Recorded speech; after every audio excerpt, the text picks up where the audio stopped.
ಆತ್ಮೀಯ H16 news ಅರ್ಥಾತ್ ಹೇ ಸಿದ್ದರಾಮಯ್ಯ ಸ್ವಾಗತ. ನಾನು ನಿಮ್ಮವ MI ಅಥವಾ ಮಲ್ಲಪ್ಪ ಜೋತ್ ಅವರ ಆತ್ಮೀಯರೇ. ಗೌಡರು, ದೊಡ್ಡ ಗೌಡರು, ದೇವೇಗೌಡರು ಅವ್ರಿಗೆ ರಾಜ್ಯಸಭಾ ಟಿಕೆಟ್ BJP ಕೊಡಲಿಲ್ಲ ಅನ್ನುವಂಥ ಸುದ್ದಿಗಳು ಬರ್ತಾ ಇದ್ದಾವೆ. ಅವ್ರ ಬದಲಾಗಿ ಪ್ರೊಫೆಸರ್ M ನಾಗರಾಜ್ ಅವ್ರಿಗೆ ರಾಜ್ಯಸಭೆಗೆ ಟಿಕೆಟ್ ಕೊಟ್ಟರು BJPಗರು ಅನ್ನೋ ಸುದ್ದಿಗಳು ಹಬ್ತಾ ಇದ್ದಾವೆ. ನಿಜವಾಗಿಯೂ ಇದು ಶಾಕಿಂಗ್. ದೇವೇಗೌಡರೇ ಆಗಿರ್ಬೋದು ಅಥವಾ ಇದಕ್ಕೆ ಸುಮಲತಾ ಅವರು ಸಹಿತ ನಮಗೂ ಸಿಗ್ತದಪ್ಪ ಈ ಸಲ ರಾಜ್ಯಸಭಾ ಸದಸ್ಯತ್ವ ನಾನು ತ್ಯಾಗ ಮಾಡಿದ್ದೀನಿ ಅಂತ ಅವರು ತಿಳ್ಕೊಂಡಿರ್ಬೋದು. ಆದರೆ ಅವರಿಬ್ಬರಿಗೂ ಕೈ ಕೊಟ್ಟು ಪ್ರೊಫೆಸರ್ ನಾಗರಾಜ್ ಅವ್ರಿಗೆ ಮೂಲತಃ RSSದವರು, ಒಳ್ಳೆಯ BJPಗರು, ಕಾರ್ಯಕರ್ತರು, ತಳಮಟ್ಟದಲ್ಲೇ ಪಕ್ಷ ಕಟ್ಟೋರು ಓಡಾಡುವಂಥವ್ರು ಅಂತೇಳಿ ಸುದ್ದಿಗಳು ಬರ್ತಾಯಿದ್ರು. ಅವ್ರಿಗೆ ಕೊಟ್ಟಿದ್ದಾರಪ್ಪ ಟಿಕೆಟು ಅಂತೇಳಿ. ಅಂದರೆ ಇದರ ಅರ್ಥ ದೇವೇಗೌಡರಾಯ್ತು, ಸುಮಲತಾ ಅವ್ರಿಗೆ ಆಯಿತು ತಪ್ಪಿಸಿದ್ದು ಯಾಕೆ ಅಂದ್ರೆ ನಮ್ಮ DK ಶಿವಕುಮಾರ್ ಅವರು ಆಗಿರ್ಬೋದಾ ಅಂತ. ಯಾಕೆಂದರೆ ಸಹಜವಾಗಿ ಒಕ್ಕಲಿಗ ಸಮುದಾಯದವರು ಇವತ್ತು DK ಶಿವಕುಮಾರ್ ಅವ್ರ ಹಿಂದೆ ಹೋಗ್ತಾರ ಅನ್ನೋಂಥ ಸಾಮಾನ್ಯ ಒಂದು ಹೊಸ ಬೆಳವಣಿಗೆ ಶುರುವಾಗಿದೆ.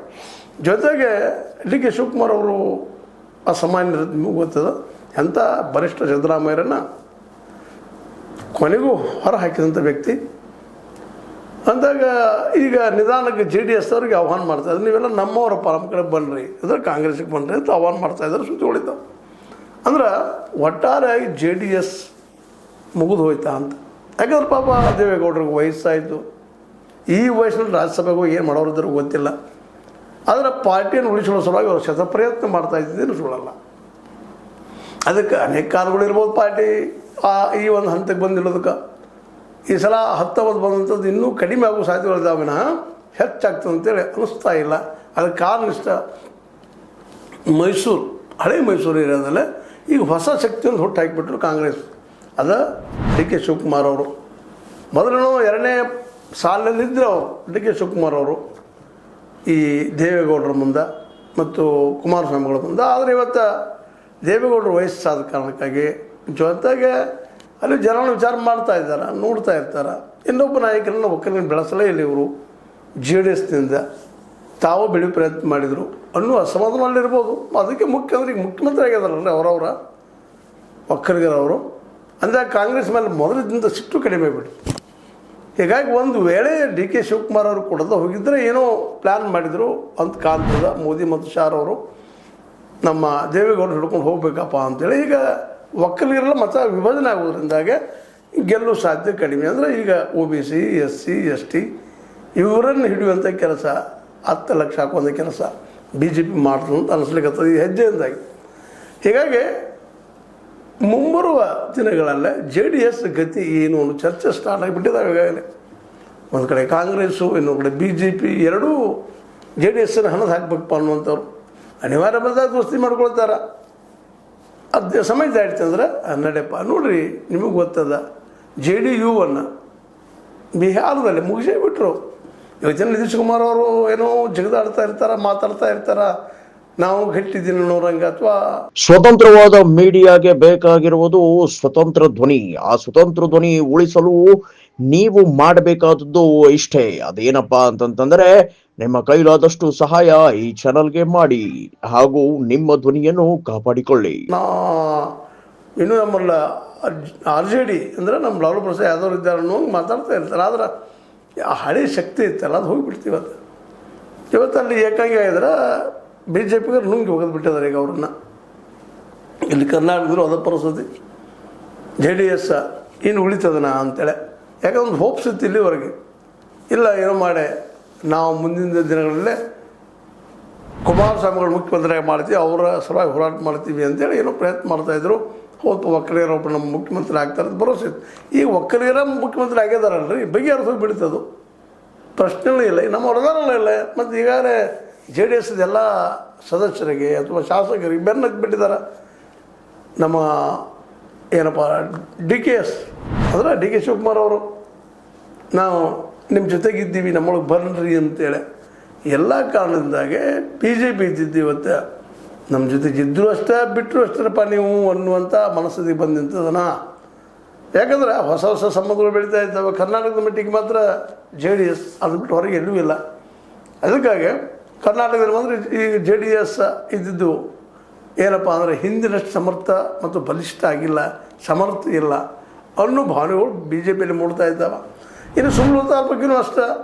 ಸುಮಲತಾ ಅವರು ಇರ್ಬೋದು, ಒಂದು ಕಾಲಕ್ಕೆ ಹೀರೋಯಿನ್ ಇರ್ಬೋದು, ಏನೋ ಇರ್ಬೋದು, ತ್ಯಾಗೂ ಮಾಡಿರ್ಬೋದು. ಇಲ್ಲಿ ರಾಜಕೀಯದಲ್ಲಿ ತ್ಯಾಗ ಆಗಿ ಯಾವ ಮಹತ್ವ ಇಲ್ಲ. ಅವರು ಹೇಳ್ಕೊಳ್ತಾ ಇದ್ದಾರೆ, ಇವತ್ತು ನಮ್ಮ ತ್ಯಾಗ ಮಾಡಿದ್ದೀನಿ ನಾನು ಕೊಡಬೇಕಾಗಿತ್ತು ಅಂತೇಳಿ. ರಾಜಕೀಯದಲ್ಲಿ ತ್ಯಾಗ ಪ್ರಶ್ನೆ ಇಲ್ಲ. ಯಾರು ಸಮರ್ಥರಿದಾರ, ಯಾರಿಂದ ಲಾಭ ಅದ, ಯಾರಿಂದ ಅಧಿಕಾರ ಉಳಿಲಿಕ್ಕೆ ಸಾಧ್ಯದ, ಹಿಡ್ಲಿಕ್ಕೆ ಸಾಧ್ಯದ, ಯಾರಿಂದ ಆರ್ಥಿಕ ಲಾಭ ಯಾರಿಂದ ಆಗ್ತದೆ ಅಂಥವ್ರು ಮಾತ್ರ ನೋಡ್ತಾ ಇರ್ತಾರೆ ಇವತ್ತಿನ ಎಲ್ಲ ರಾಜಕಾರಣಿಗಳು, ಎಲ್ಲ ರಾಜಕೀಯ ಪಕ್ಷಗಳು. ಇದನ್ನು ತಿಳ್ಕೊಳ್ಳಾರದ ಸುಮಲತಾ ಅವರು ಇವತ್ತು ನಮಗೆ ಅನ್ಯಾಯ ಆಯಿತು ಅನ್ನೋದು ಮಾತಾಡೋದನ್ನು ನೋಡಿದಾಗ ಇವ್ರಿಗಿಷ್ಟು ತಿಳುವಳಿಕೆ ಏನಪ್ಪ ಅನ್ನೋಂಥ ಮಾತುಗಳು ಬರ್ತಾಯಿದ್ದಾವೆ. ಅದೇನೂ ಇರಲಿ ಸುಮಲತಾ ಅವ್ರದ್ದು. ಆದರೆ ಇಲ್ಲಿ ಮಾತ್ರ ದೇವೇಗೌಡರನ್ನ ಏಕಾಂಗಿ ಮಾಡೋ ಜೊತೆಗೆ JDS ಇದ್ದಿದ್ದು ಇವು ಇನ್ನು ಎಷ್ಟು ದಿನಕ್ಕೆ ಬಾಳ್ತದೆ ಅನ್ನುವಂಥ ಪ್ರಶ್ನೆ ಅನ್ಬೋದು. ಇವತ್ತು ನಮ್ಮ ಕುಮಾರಸ್ವಾಮಿಗಳು, ನಿಖಿಲ್ ಅವರು ಅನ್ಬೋದು, ಇಲ್ಲ ನಮ್ಮಲ್ಲಿ ನಾವು ಕಟ್ತೀವಿ, ಬೆಳಿತೀವಿ, ಮಾಡ್ತೀವಿ, ನಮ್ಮ ಸಂಘಟನೆ ಐತಿ ಅನ್ನುವಂಥ ಮಾತು. ಅದಿಲ್ಲ ಅಂತಲ್ಲ, ಆದರೆ ಎಲ್ಲ ನಿವೃತ್ತಂತ ನಿರ್ವಹಣೆ ಕುಟುಂಬದವರು.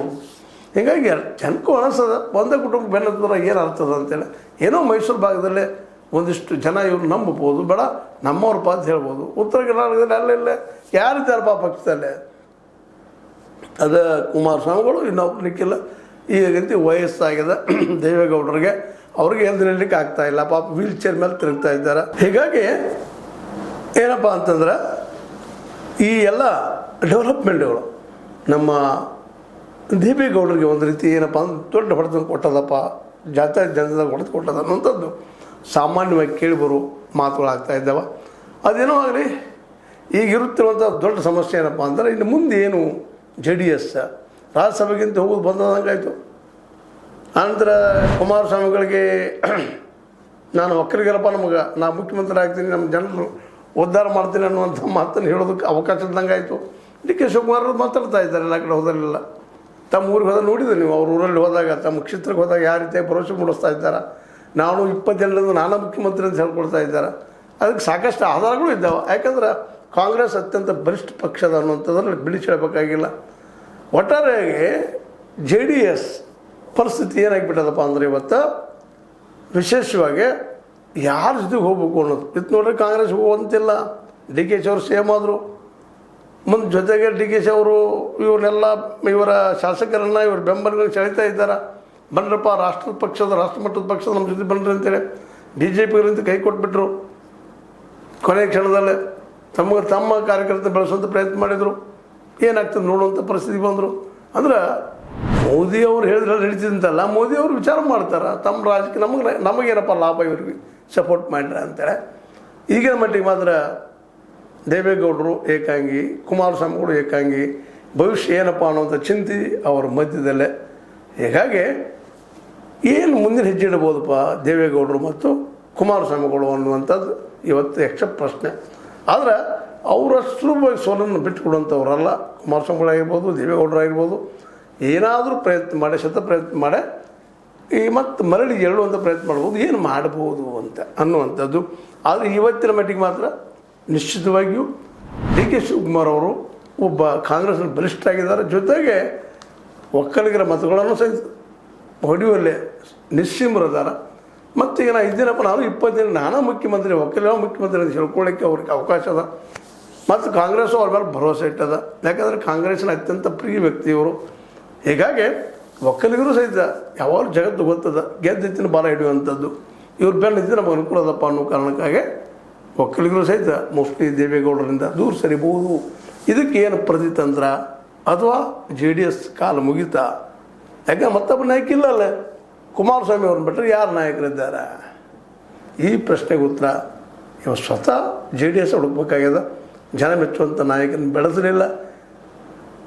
ಆ ಕಾರಣಕ್ಕಾಗಿ ಇವತ್ತು ಏಕಾಂಗಿಯಾಗಿ JDS ನಿಂತದ. ದೇವೇಗೌಡರು, ಕುಮಾರಸ್ವಾಮಿಗಳು DKಶಿಯ CM ಗಿರಿಯಿಂದ ಯಾವ ರೀತಿಯಾಗಿ ತಪ್ಪಿಸ್ಕೋಬೋದು ಅನ್ನೋ ಸಹಿತ ಇವತ್ತಿನ ಪ್ರಶ್ನೆ ಆಗಿದೆ ಅಂತ ಹೇಳ್ತಾ, ಇದು ನಿಮ್ಮ ಲೈಕ್ ಆಗಿರ್ಬೋದು, ಲೈಕ್ ಮಾಡಿ, ಶೇರ್ ಮಾಡಿ, ಕಮೆಂಟ್ ಮಾಡಿ, ಜೊತೆಗೆ ಸಬ್ಸ್ಕ್ರೈಬ್ ತಿಳಿಸ್ಕೊಳ್ಳಿ. H16 ನ್ಯೂಸ್ ಅರ್ಥ ಇದು ಸತ್ಯದ ಕೈಗೆ ನೋಡಿ ವಂದನೆಗಳು. ಆತ್ಮೀಯ ಸಾರ್ವಜನಿಕರಲ್ಲಿ H16 ಅರ್ಥಾತ್ ಸೀತಾರಾಮದಿಂದ ಒಂದು ಮನವಿ. ಈ ಸಂಸ್ಥೆ ಭ್ರಷ್ಟಾಚಾರ, ಅನ್ಯಾಯ, ಅತ್ಯಾಚಾರಗಳಿಂದ ನೊಂದವರ ವೇದಿಕೆ. ಅನ್ಯಾಯಕೋರರ, ಭೂಗಳ್ಳರ, ನಶಾ ಸಾರಾಯಿ ಮಾಫಿಯಾಗಳ ವಿರುದ್ಧದ ಧ್ವನಿ. ರೈತರ, ಕೂಲಿಕಾರ, ಕಾರ್ಮಿಕರ, ಬಿದ್ದ ಸಮುದಾಯ ಜನರ ಧ್ವನಿ. ಬೆಂಬಲವಾಗಿ ನಿಂತು ತನುಮನ ಧನದ ಸಹಾಯಕ್ಕೆ ಸಾರ್ವಜನಿಕರಲ್ಲಿ ಕೋರಿಕೆ. ದಾನದ ಸಹಾಯ ನೀಡಿ ಸ್ವಾತಂತ್ರ್ಯ ಪತ್ರಿಕೋದ್ಯಮ ಉಳಿಸಿ ಬೆಳೆಸಿ. ವಂದನೆಗಳು. ತಮ್ಮನ್ನೇ ನಂಬಿರುವ ಮಲ್ಲಪ್ಪ ಇ ಜೋತಾವರ್. ಈ ಕೆಳಗಿನ QR ಸ್ಕ್ಯಾನ್ ಮಾಡಿ ಅಥವಾ ಈ ನಂಬರ್ ಅಂದರೆ 7411402405ಗೆ ಇಲ್ಲ 9686864852ಗೆ ನೀವು ಫೋನ್ಪೇ ಮಾಡಿ, ಪೇಟಿಎಮ್ ಮಾಡಿ ಅಥವಾ ಇನ್ನಾವುದೇ ಮಾಧ್ಯಮದಿಂದ ಗೂಗಲ್ ಮೂಲಕ ಸಹಾಯ ಮಾಡಿ ಈ ಪ್ರಾಮಾಣಿಕ ಪತ್ರಿಕೋದ್ಯಮವನ್ನು ಉಳಿಸಿ ಅಂತ ಮತ್ತೊಮ್ಮೆ ಮನವಿ. ವಂದನೆಗಳು.